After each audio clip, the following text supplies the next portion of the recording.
The NBA Gambling Podcast on the Sports Gambling Podcast Network is brought to you by Fantasy. The work of new customers, play just $5, get $100 bonus funds. Use promo code NBA SGPN.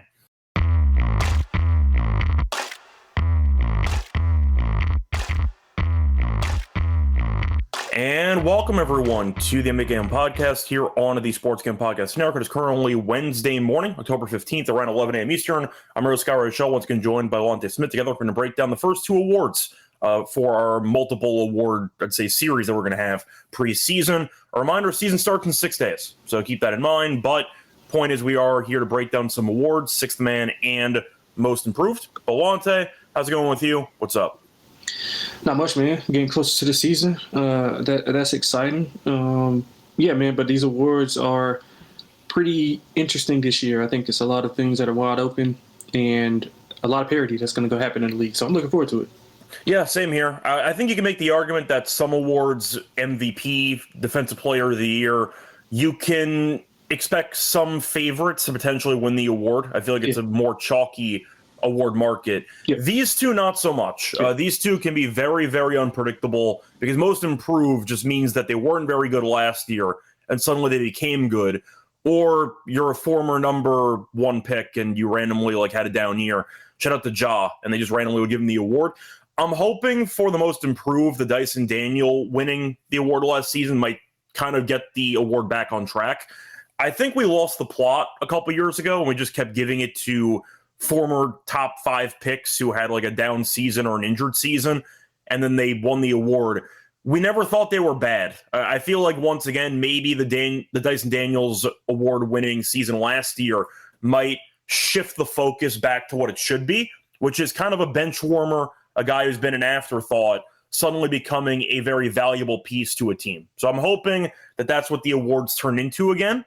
We'll see if they actually stick with that formula, but I'm hoping that we got back on track. So I guess I'm just mentioning that for the sake of reminding people that Most Improved has been a controversial award in the last couple of years. Do we think we're finally back to where it should be, which is a bench warmer who suddenly got meaningful minutes becoming a good player? Yeah, I'm skeptical on it because of all the things that you just talked about. I mean, it's just hard to kind of predict. Most Improved is probably the worst voted on award probably in all of sports, to be honest. Not just NBA, like NFL as well. So yeah, I mean, it's tough, but the good thing about it is you can kind of see the swings and pick up on guys who are trending upwards who still have big numbers. So it's easy to pick out somebody later on versus, betting somebody pre-flop. Yeah, definitely true. You tend to see a lot of steam in these markets, so you might be able to find yourself a good number, and then immediately once the market crashes, you can kind of tell which players are going to have some value pretty early on because the odds are going to fluctuate very quickly just based on the actual rotations of the respective teams. But for Sixth Man, we'll start off with the Sixth Man of the Year award. Before we get into the actual history of who's won in the past, a reminder that you can also check out the NHL for the Hockey Only podcast because Ryan and Joel break down the biggest games, storylines, awards, and best bets throughout the season. So once again, check out the Hockey Only podcast. Let it slide. So starting off with the first award for the upcoming season, we have the Sixth Man of the Year award. Now, I will point out one difference between Sixth Man and Most Improved. The actual team record does not matter for Most Improved. For Sixth Man of the Year, you tend to be on a good team. In fact, if you actually look at the history of the event, you've had a bunch of playoff teams featuring a sixth man who's won this award. Last year, Pritchard ended up winning. Of course, Boston was a top seed. You're looking at Naz Reid winning the year prior. Minnesota was a playoff team. Malcolm Brogdon on the Celtics. Of course, they were a playoff team as well. Tyler Hero, Miami Heat. They were a playoff team. Jordan Clarkson, Utah Jazz, back when they were good, playoff team as well. Then you have the Montrezl Harrell, Lou Williams, Clippers dominance. So once again, a lot of playoff teams being mentioned there. So if you want to go for a sixth man long shot, keep in mind the team that they play for has to be pretty good. Don't pick a random bottom feeder team with a good bench player. They have to be on a good team. Is that a fair assessment? Yeah, I think so, unless the stats are just absolutely absurd.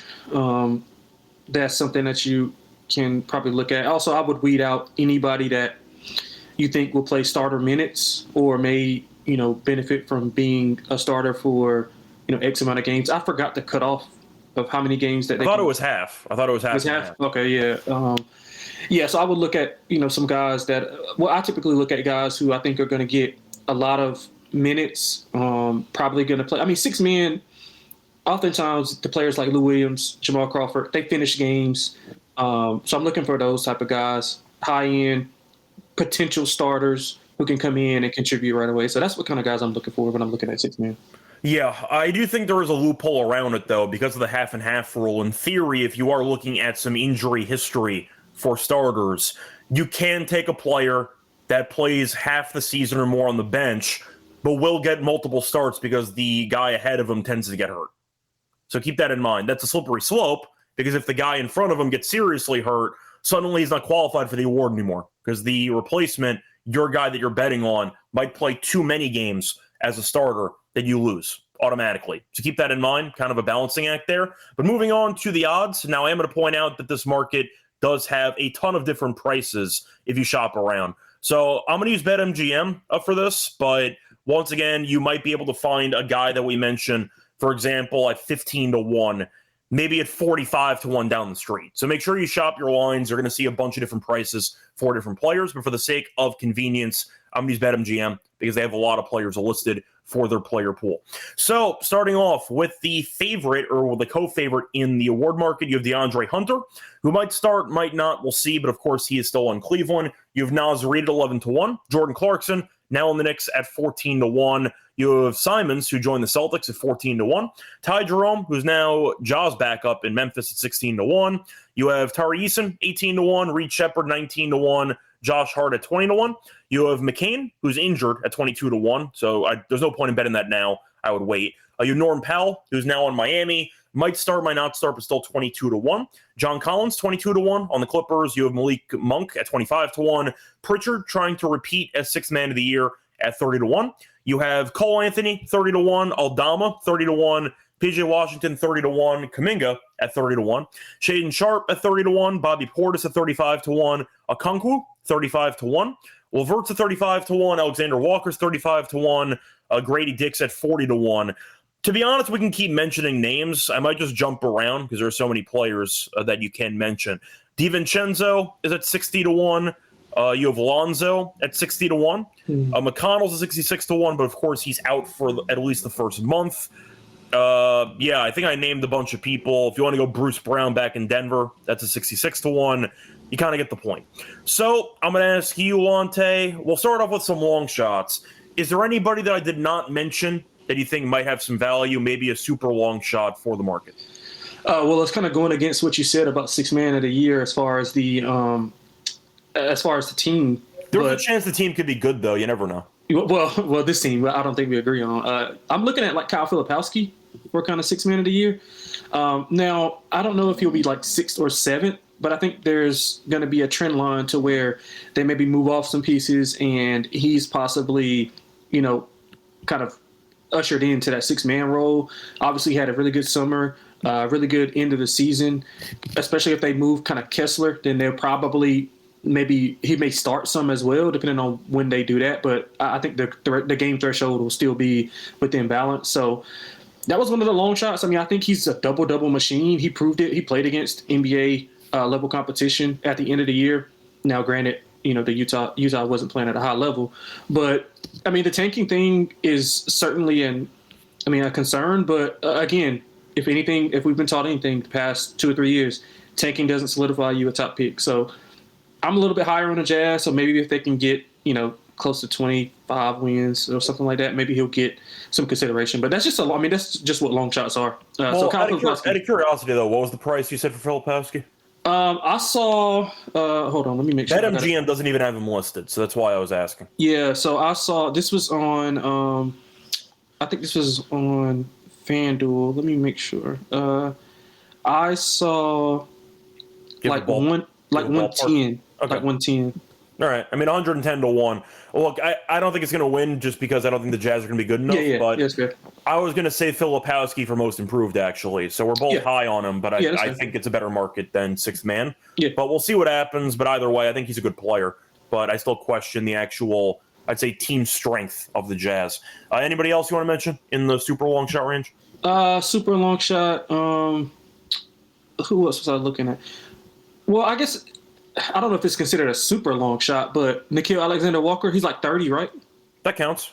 Yeah, so I like Nickeil Alexander-Walker in 35 to 1 on BetMGM. Yeah, so that's even better.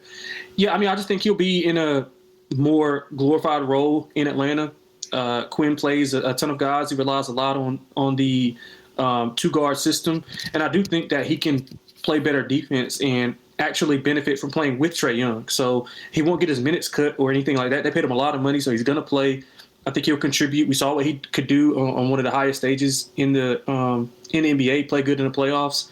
A scale down, even though it was a kind of a scale down role, I think he has more to offer both on offense and defense. So I like Nickeil Alexander-Walker at 35 to 1.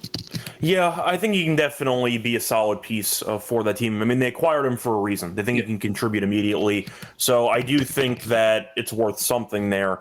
I do want to mention my long shot, a guy who actually got second place last year. Right now is not on a team, so I'm going to go with his replacement instead. I'm going to go with Duncan Robinson. Now, I'm not saying he's going to win, but it's at plus 8,000. And the fact is, the Pistons brought him in to replace Malik Beasley. Beasley got second. He was a classic bench player who ended up playing 28 minutes a game because of how good he was from the three-point line. He made about 4 threes a game, averaged about 16 points per game, finished in second place.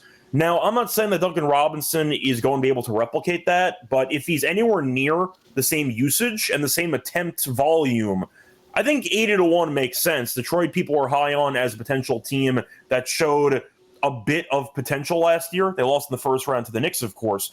But if they can potentially get to 48 wins, 50 wins as a decent seed, and they actually use Robinson in the same role as a guy coming off the bench, playing, you could argue, fringe starter minutes, and he ends up playing 20-something minutes and averages maybe 15 points per game. I don't mind that. I think 80 to 1 makes sense for a playoff team that's using him solely to shoot threes. Beasley last season, just by raw numbers, made a grand total of, how many threes did he make? 319? Like, there's a chance if they let Duncan Robinson run wild. I'm not saying that Beasley's a good defensive player. He's better than Duncan. That's the problem, is that if Duncan's defense is so bad, they might not give him the same amount of minutes. But I think 80 to 1 for a three-point flamethrower who can maybe somewhat replicate the Malik Beasley output from last year.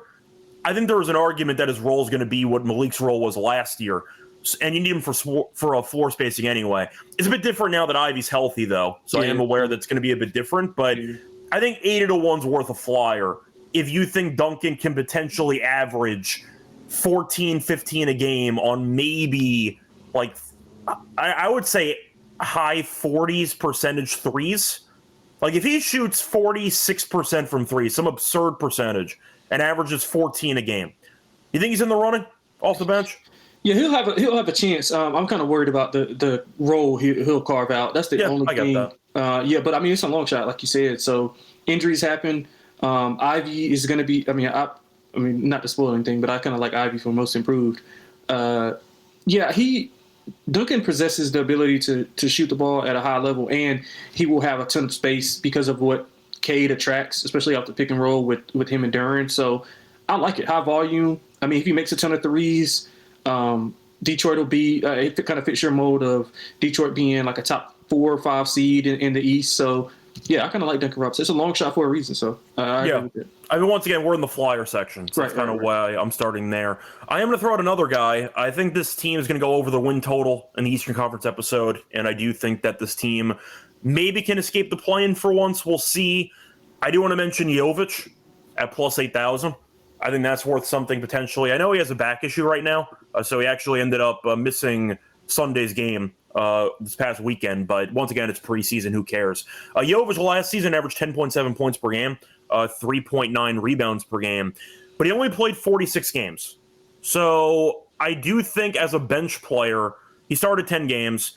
You are looking at his potential role in this team.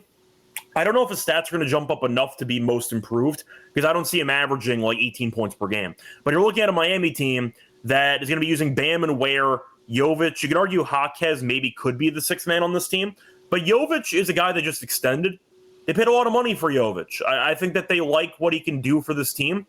I think Miami should be decent enough. We might see Miami use a classic Heat culture 8-9-man rotation, and maybe Jovic pops. But I do like the extension that he just got. Clearly, the front office and Spoelstra liked the guy because they just paid him a lot of money.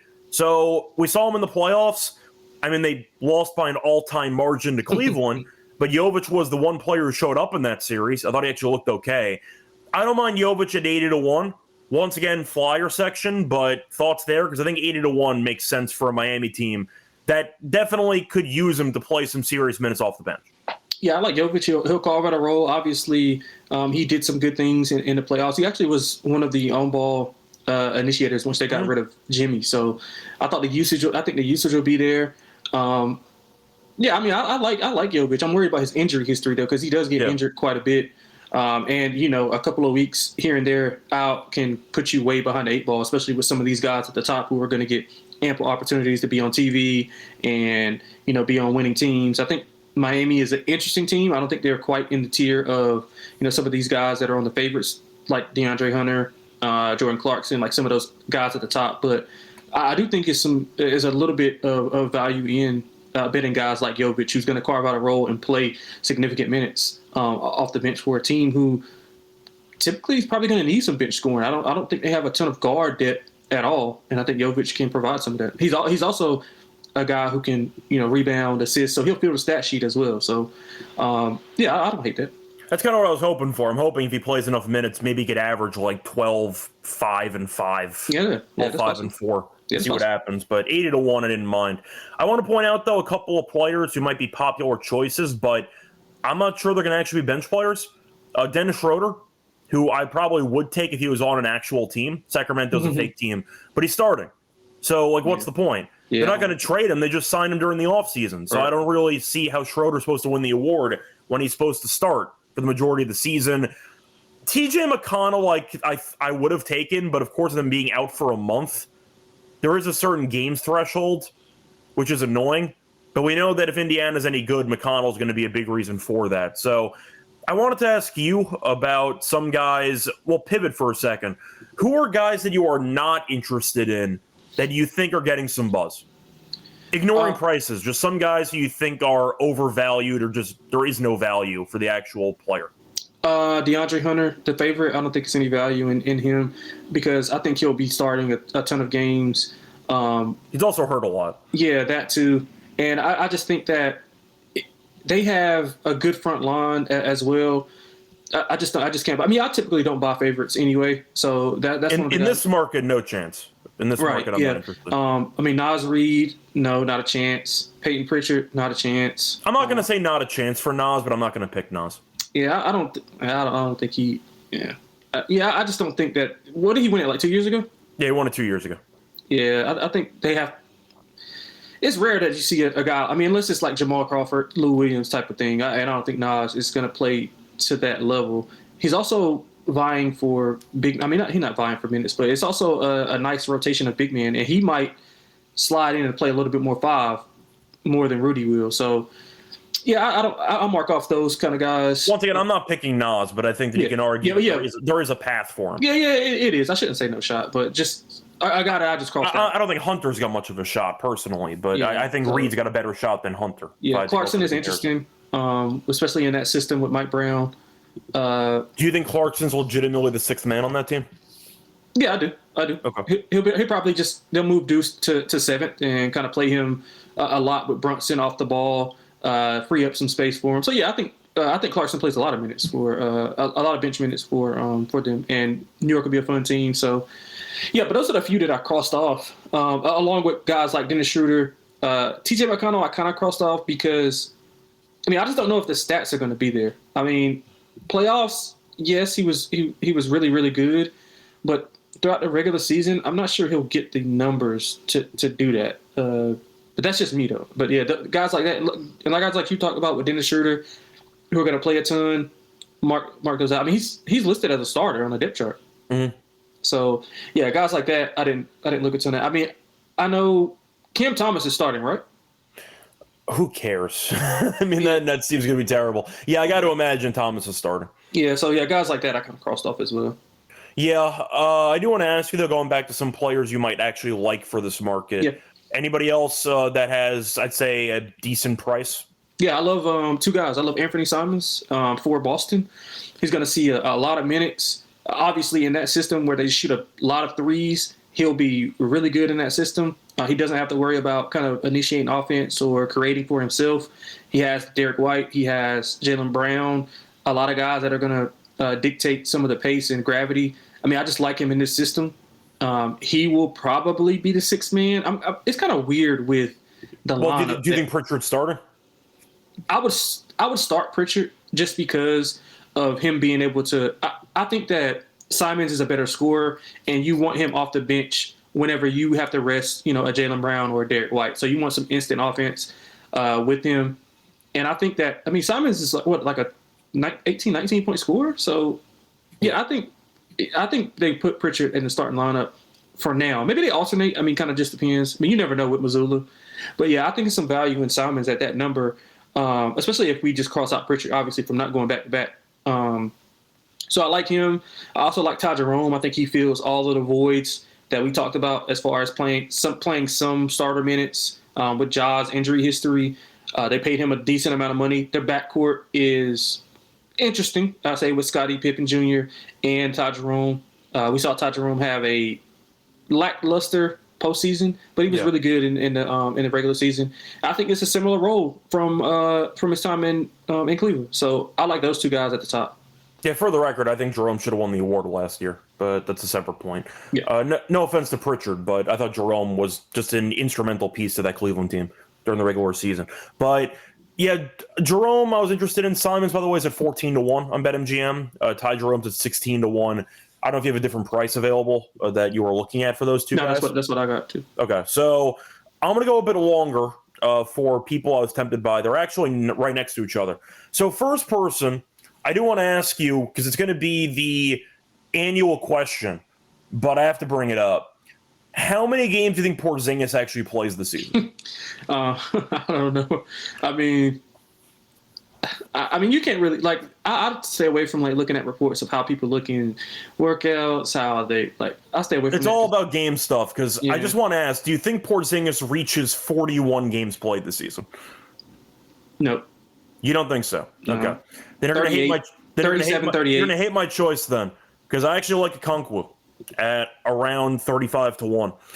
I think he's good enough to start, but according to reports, he's not going to start because it seems like Porzingis is going to be getting starter minutes. So if Okonkwo actually comes off the bench and Porzingis ends up missing, let's just say 30 games, he reaches the threshold but still misses a bunch of games, Okonkwo is going to be eligible for sixth man as a starter for a month and a half, for 2 months.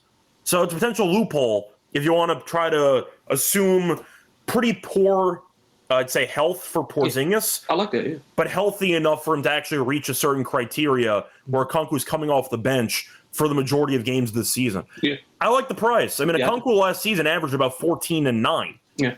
I think he's a very solid player, and if Porzingis is going to start for spacing purposes, pick and roll stuff, Okonkwo off the bench should play a lot of minutes because he's good. And on top of that, I think we all know if he does end up playing as a starter while qualifying for the award, it's a boost in overall usage and stats. So I'm going Okonkwo. Yeah, I do. I like that. I don't dislike that. I like it. I'm banking on Porzingis to get hurt, but hopefully he actually plays enough games where Okonkwo qualifies for the award. But 35-1? He averaged almost a double-double last season. Mm-hmm. I think there's some value on that. I'll go with Okonkwo at 35-1. Next to him is another big man. He's a pretty, I'd say, popular sixth man, and I'm not sure this team's going to be very good. But you know what? The East is going to stink. Give me Bobby Portis at 35-1. At the end of the day, they traded away Brook Lopez, so they have Miles Turner now who's going to be starting. They still have basically no bench, if we're being honest. They brought in Amir Coffey, they brought in a couple of guys, but it's Giannis and everyone else at this point. I do think Turner's had some injury history in the past. That could play a factor too. Giannis had some injury history in the past. So Portis might actually start some games for this team over the season. But if Milwaukee does end up having a great season, or at least they end up winning 45-plus games, we know Portis consistently walks into about 13 a game. He averaged 8 rebounds per game last season, and he only started 7 games. Now, he missed a bunch of games. He got injured, played 49. Before that, though, he had played 70 in 3 straight seasons, 70 plus. So I'm going to go with Bobby Portis. I'm lower on Milwaukee than most people, but I do think for a guy who's well known in the league as being a solid bench player on a team that's really not that deep, I think Portis can have a good role. And I do think if Giannis gets hurt or Turner gets hurt, he can start some games as well. So I'm going to go Bobby Portis at 35-1. Yeah, I like that. That's a good breakdown. Yeah. You have anybody else you want to mention? No, I think I mentioned I mentioned my 3. The 3 that I love are Simons, Nickeil Alexander-Walker, and who's the other guy that I liked? Well, you mentioned Filipowski. No, not Filipowski. He was another one. Hold on, my bad. I got it listed right here. Simons, Ty Jerome, and Nall. Okay, yeah. All right. Those are the 3 that I'm banking on, like as my top 3. Yeah, out of the favorites that are listed, you have Hunter, you have Reed, you have Clarkson, you have Simons, you have Jerome. I'd take Jerome out of those guys. We know he got paid a lot of money for Memphis. Ja's hurt all the time. Same thing I always mention. I mentioned earlier with Okonkwo and Porzingis. If John's a missing 2 months, Jerome's starting, most likely. Maybe it's Pippen Jr., actually, but truth is, I don't know how much Caldwell Pope has left in the tank anyway. So there is a chance that maybe Pippen Jr. and Jerome could start. We'll see how that works out, but I think Jerome can get a lot of usage and a lot more playing time if Ja gets hurt, which is, I think we can agree, inevitable based on his career. Yeah. So Jerome would be my favorite out of the, once again, under plus 2,000 threshold. I think 16-1 makes the most sense for Jerome there. You mentioned Simons. The issue that I have is if Pritchard is not actually starting, then technically Simons is not the 6th man on his own team. Yeah, that's the only issue. But I would rank Simons, Jerome, just based on I'm thinking that Simons is going to start. So it's not going to start, but yeah. Simons is not going to start. That's a guarantee. The thing is, I don't know if Pritchard's going to or not. Because in theory, Derek White can maybe play point guard. I think Pritchard probably does start, but Mazzulla's weird. Yeah, exactly. So there is a chance that maybe Pritchard tries to start, doesn't work out. They move him back to the bench. And at that point, Simons is the 7th man. And I'm curious if voters will hold it against him because he's not actually playing that role for what the award is. Yeah, that's a good point. Yeah. So I don't really like the price on Simons. Not to mention Boston. I'm not sure how good they're actually going to be. I'm passing on Clarkson. I do think the Knicks should be very good this season, but I don't actually know if he's going to be the 6th man or not. I think he will be, but they still have McBride. They still have a couple other guys. We'll see. Even if Brogdon stays healthy, we'll see what his role is going to be. But, yeah, I think I'll pass on him too. I want to ask you, though, Josh Hart's listed at plus 2,000. He's a starter, so I don't know what the point is of that. But I want to ask you about the Rockets because they have Eason and Shepherd right next to each other at 18-1 and 19-1. Shepherd, we think, might be starting because they have no point guard. So we're going to see what they do because of the Van Vliet injury. Do you think they should be right next to each other? Because based on the actual role, Eason is a bench player. We know that for certain. I think Shepherd might start. I don't know why Shepherd is below plus 2,000. He also didn't really have a good season at all last year.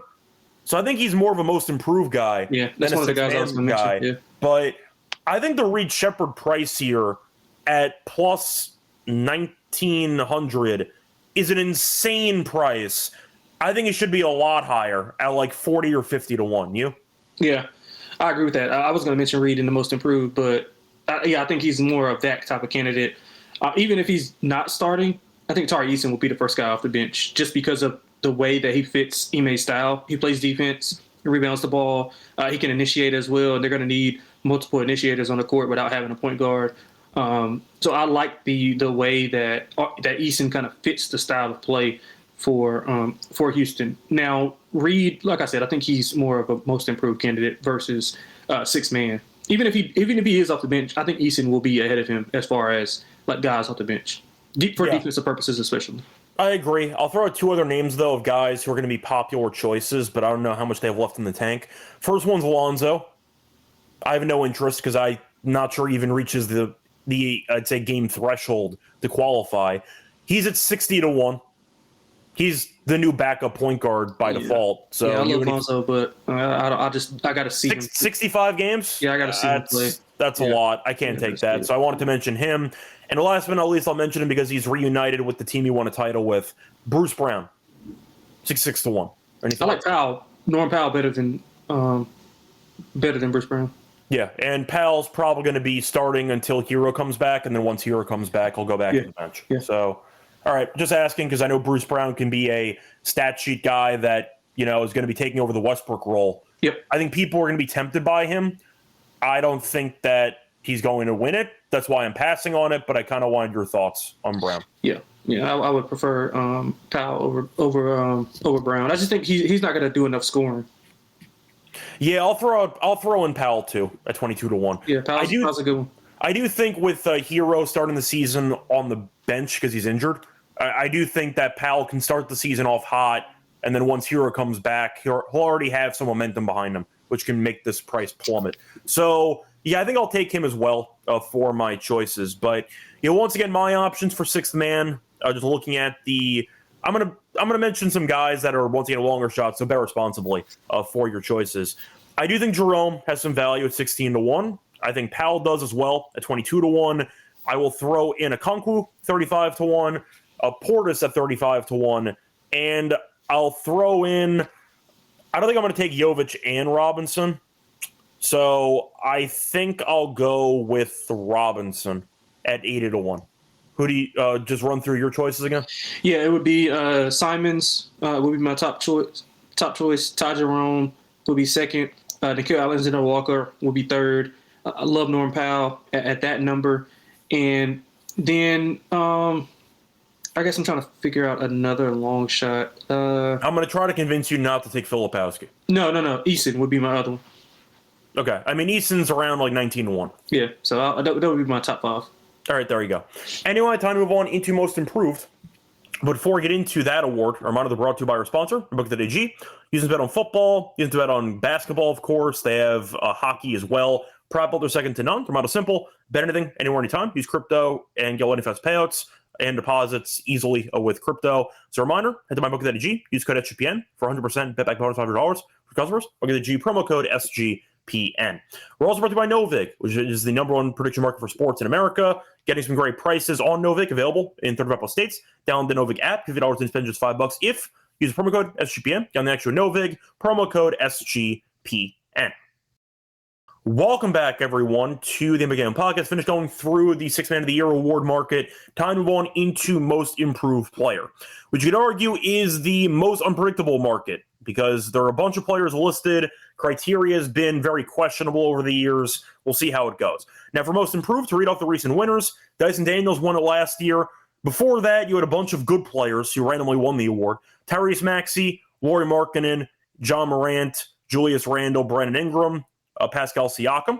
So the last couple of years with Ja, Lauri, and Maxey, nobody ever thought they were bad, and they won Most Improved. So the Ja one is still an all-timer. Guy was a top 3 pick in the draft. Like, that doesn't make any damn sense. But either way, Dyson Daniels, we know, was more of an afterthought, and then he turned out to be a really good player who almost won Defensive Player of the Year as well. So I feel like you make an argument that the voters got it right last year, just for pivoting off of Cade to give it to a guy who kind of battled for an actual rotation spot and became a serious threat on the roster. So I'm hoping we get that same, I'd say, vibe moving forward, that same voter mentality moving forward.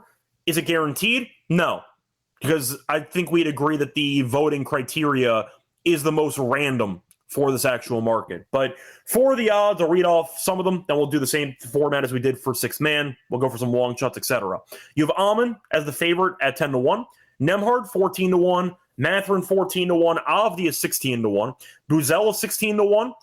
You have Sharp at 20 to 1, Asar Thompson 20 to 1, Giddey 20 to 1, Jovic is at 25 to 1, Pritchard 35 to 1, Ivy 40 to 1, Michael Porter Jr. at 40 to 1, Kevin Porter Jr. 40 to 1, Reed Shepard 40 to 1, Jay Huff 40 to 1, Kuminga 50 to 1, Jalen Johnson 50 to 1, Trey Murphy 50 to 1, Derek White 50 to 1, Barnes 50 to 1, Neesmith 50 to 1. Honestly, I can keep mentioning names, but for the sake of the actual award, I think I'll just stop there, and we'll just mention some guys we like besides the ones I just mentioned. So I'll let you go first. Same thing that we did for six man. Any serious long shots you're interested in for the market? Yeah, a couple actually. Love Trey Murphy at this price. Just he fits the typical theme of how they generally vote on it.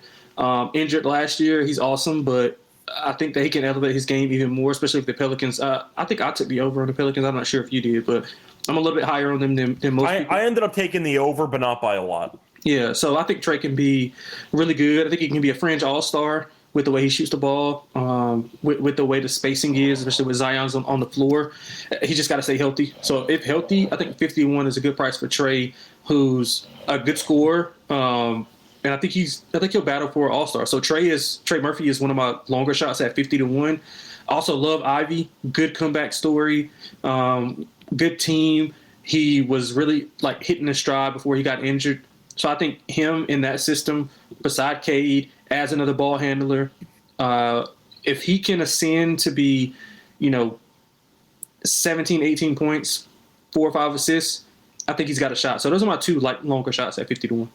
Yeah, so I have a long shot. I'm going to go based on what I think the award's meant to be, which is a guy who basically did nothing last season, but now has a bigger role and can play very well. I'm going to go to Boston. I'm going to take Keita, the center for Boston. I liked him a lot in college, watching him play at Utah State. I thought he was very good.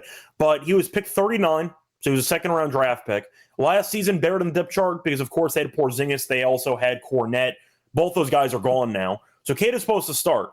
He averaged 5 points per game last year and 3.8 rebounds per game.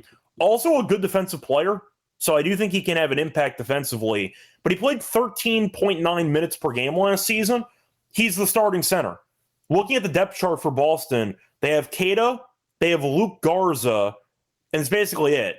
So if you're looking at minutes, I think Keita can easily have, just based on usage alone, a decent path. Now he has to play well. But if Keita ends up averaging, let's say, a 12-point double-double on an okay Boston team, and he ends up playing 25, 30 minutes a game, 60-1, really? I mean, once again, he averaged less than 6 points per game last season and less than 4 rebounds per game. He can average a double-double. It wouldn't shock me if that happened, but no Cornette, no Porzingis. There's a lot of room in that front court for growth. I'll take Keita at 60-1. I think he has a big role ahead of him. That's a good one. I like Keita. I wanted a little bit longer, so I didn't bid. I wanted close to triple digits. So. I think once again you probably could find triple digits if you actually shop around. But for the sake once again of convenience, BetMGM has a bunch of players listed, so I'm just mentioning the odds there. But I think it's a great option because Boston we know can get creative with the front court. We have seen players. I know Keita's not a 3-point shooter. So it might not actually fit what Boston wants to do. But as a defensive anchor who might be able to average maybe 2 blocks a game, block and a half per game, you throw in potentially 12 points, 8 rebounds. I think he's got a shot at it. I think 60-1 makes sense. But I think you're right, though. I think you probably could find 100-1 if you shop around long enough. But I'll take Keita as my first choice, who for some reason has the same odds as Wemby, which doesn't make any damn sense, but there we go. Same odds as Wemby and same odds as Şengün. So interpret that however you want. I'll ask you, though, for your next option, though, any other long shots you're interested in?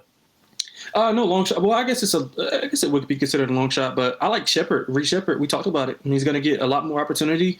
Yeah, he's at 40-1, so that counts. Yeah, so I mean, I think the opportunity is going to be there. Going to be on a team that's going to get a lot of exposure, a lot of big time games. Especially with they got one of the highest win totals in the NBA. So I think we can expect him to kind of contribute. I mean, I like Reed. I really do. I just don't like where he's slotted at. Like, I don't like the I don't think he's an Ime player per se. But I do think he has to contribute. I mean, with Van Vliet going down, it's a big void to fill at the guard level. He can shoot it. He can play off ball. He showed that at Kentucky with him and Rob Dillingham. So I like him as well. I think he's a sneaky type of guy who can, maybe average 15 to 16 points just strictly off of being in the right place at the right time. I mean, if the 3-point shot's falling and he's getting serious minutes because they don't have any guard depth, he can definitely average double digits for a guy who didn't do much last season. Yeah, and he showed in certain in games where he played he performed. So in an expanded role on a consistent basis, I think Reed is a good player to kind of target at that price. Yeah, I see that somebody in the comments section, by the way, is mentioning Cam Whitmore, who is a potential option there on the Wizards. I mean, the team's going to suck. They got so many guys. I can't check. Like I like some of the pieces that they have, but they have so many of the same player. Like so many of the same player. Yeah, I don't think I would bet Whitmore personally, but I get where your head's at. Though. Yeah, I get it. Washington's going to be bad. They acquired him because clearly they see something in terms of potential. I don't know how consistent his minutes are going to be. That's why I'm passing on Whitmore, but I can understand where you're going with that. And if the Wizards do decide to lean into him, then the sky's the limit for Whitmore. So, for example, the BetMGM has Whitmore at 50 to 1, and you found 75. So another example of shopping around to try to find a good price. Looking at some other options that I think could be interesting, I love Filipowski at 6-6 to 1. I think Filipowski's a very good player. Mm-hmm. I think that he's a guy who people were kind of lower on out of the draft. He's a second-round pick, technically. He was very early into the second round. He had the controversy with his babysitter who groomed him, and that was like what people were talking about at the draft, but people forgot he actually could play basketball. He averaged 9.6 points per game, 6.1 rebounds per game. So his stats were actually pretty good last year. But if they trade Kessler, he might get a bunch of minutes. We'll see what happens. But that might have been what scared me off a little bit of Filipowski was I kind of thought his stats were worse last year than they actually were. Because I thought he averaged like closer to 7 points per game. But then you look up and he averaged about 10 and 6. So I want to ask you, for a guy that averaged 10 and 6, how good do his stats need to be to actually win this award? Like 15 and 8? Like how many points per game are we talking about? Yeah, I think 5 or 6 point jump is relative. I think that's actually something that we can expect from him because of the amount of minutes that he'll play. We talked about potentially moving off of Lowry or Walker, maybe both. So the minutes should be there. I like Filipowski. I mean, I had him as a first rounder, like mocked on my like big board. So I thought he could do a lot of things. Versatile. He's leaned more into shooting the ball. He showed that in the combine as well. So I like Filipowski. The team is kind of like Will Hardy, good coach, but like, hey, what are you going to do with this roster with so many of these different guys? So I'm kind of worried a little bit that he might get buried in the depth chart. But again, with the upside being there, I think that it's a good value pick. Yeah, I want to ask you about some guys that were injured last season because there is a no comeback player of the year award. Mm-hmm. So that could be a potential way of getting a very good player to win this award. Even though he wasn't bad last season, he just barely played. So I want to ask you because Jalen Suggs played 35 games last season, but he averaged 16 points per game. So does that even count at that point, or is that just a waste?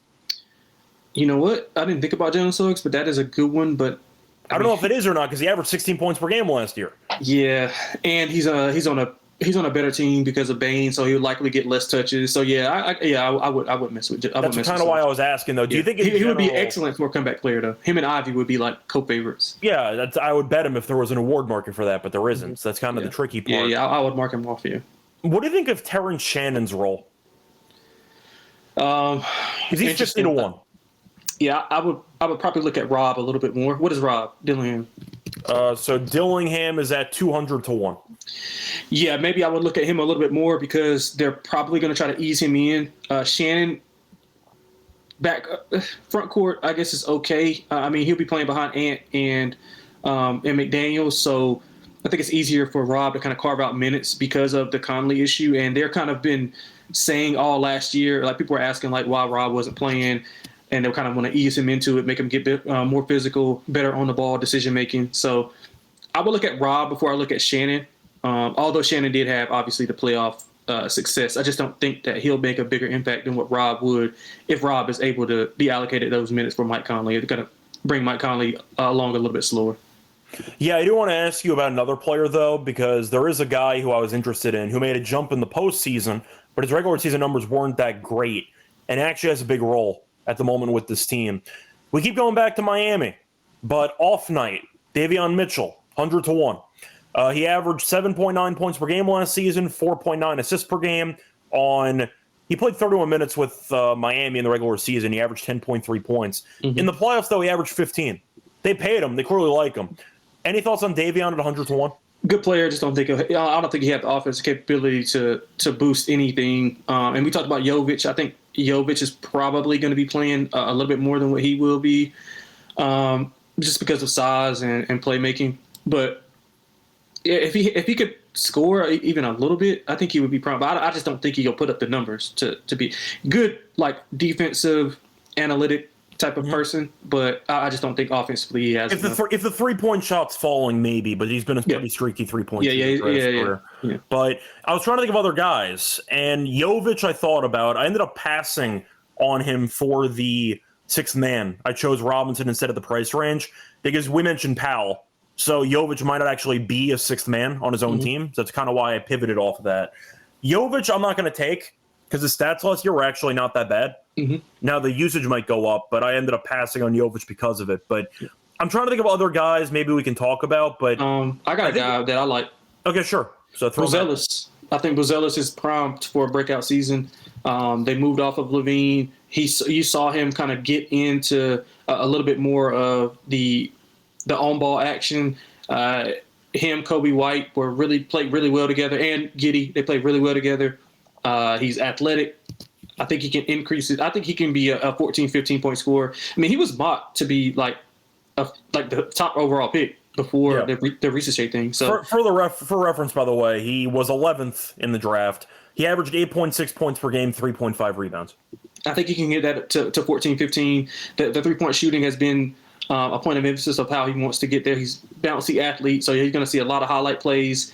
The Bulls play a fast-paced game. Billy Donovan loves to run, so I think the opportunities will be there. Play a ton of minutes. So I like Buzelis. You said he was at 14. It's some 20 to 22. He's one of the favorites. I see 16. But. Yeah, it's some 20, 22 out there if you look around. So at that 20 number, anything 20 or above, I think that's good value there.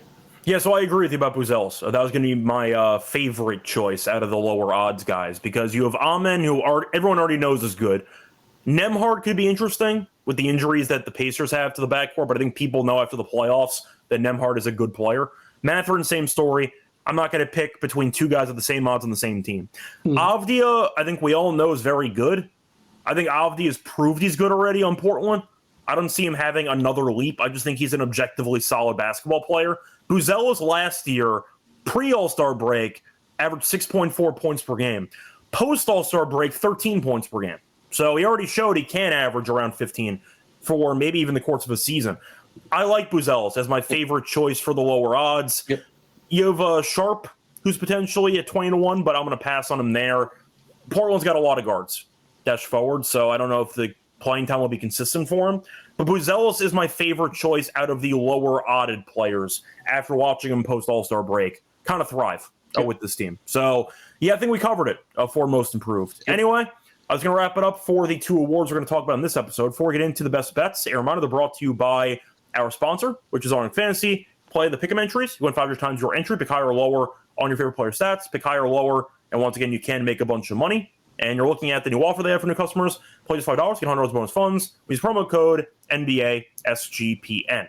We're also brought to you by Rhythm. They're off to a great start in college football and the NFL with picks and props, giving away cash prize every week just for tracking your bets in the app. Track 5 bets of the same type from one model that you build, and you can win $1K. Use promo code SGPN25 when you download the Rhythm app for a quarter off your first month. That Rhythm, once again, promo code SGPN25 for a quarter off your first month.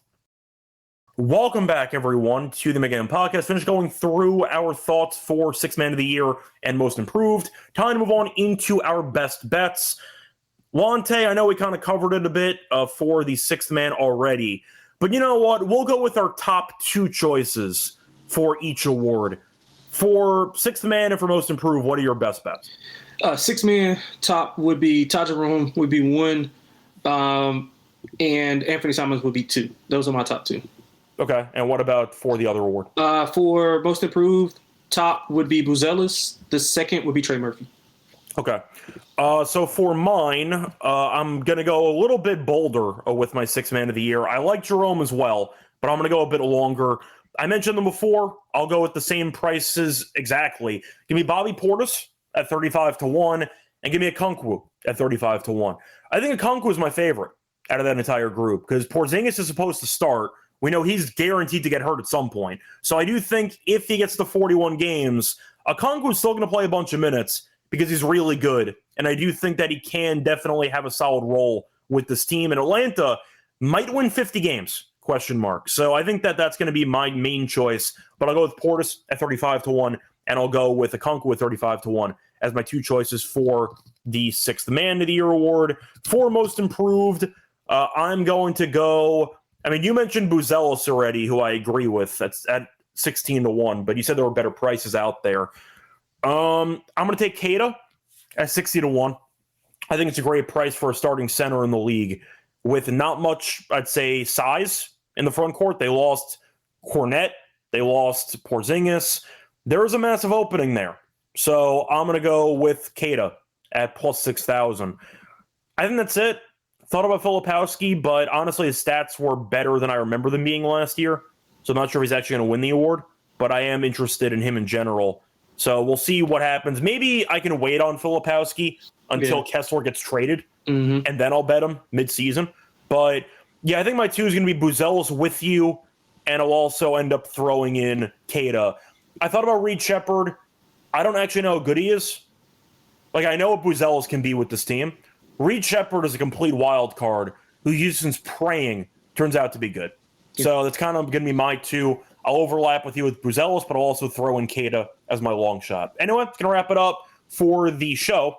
We have more award shows coming up over the next few days. So the next episode is going to be with Lonte and with Terrell, and that's going to be happening tomorrow, going through the Coach of the Year and the Rookie of the Year awards. Anyway, Lonte, anything else you want to add for you on the show? That's about it, man. We're getting closer to the season. Can't wait. Cool. Once again, a reminder, shop your lines, especially for awards. Anyway, till next time, good luck to all of you and all of your bats. Bye, everyone. Basketball, give me.